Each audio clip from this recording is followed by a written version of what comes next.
কবরস্থানে এক আল্লাহওয়ালা বসে কাঁদতেছিল। তা এক পথিক জিজ্ঞাসা করতেছিল, বাবা কবরস্থানে তো শুধু কবর, তুই এইখানে বসে কাঁদিস কেন? এইখানে তোর কান্না শুনবে কে, দেখবে কে? তোর যদি কোনো প্রয়োজন থাকে তো মিটাবে কে? তো বাবা বলতেছিল, কাঁদিস কেন জানিস? বলছে, বল না বাবা। বলছে, আমি বললে কি তুই বুঝবি? বলছে, বলো না বাবা, দেখি বুঝে আসে কিনা। তো ওই আল্লাহওয়ালা বলতেছিল, চোখে দেখতেছি, চোখে।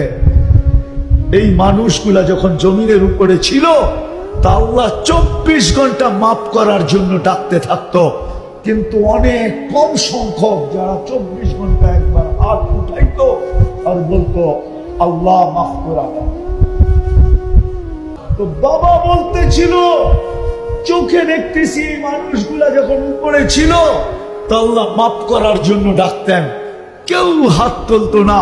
এখন চোখে দেখতেছি মাটির নিচের ভিতর থেকে মাপ চাইতে চাইতে চাইতে চাইতে চাইতে চাইতে চোখের পানি ঝরাইতে ঝরাইতে ঝরাইতে রক্ত বাহির হয়ে যাইতেছে, মাপ চাইতে চাইতে গলা শুকায় যাইতেছে, কিন্তু একবারও তো তাকায় না। একবারও তো তাকাবে? তাকাবে? কবরে যায় কাঁদলে তাকাবে? এই জন্য মেরে দোস্ত, দামি বানাইতে হবে, তাইলেই জান্নাত দিয়ে কিনবে, নাইলে কিনবে না।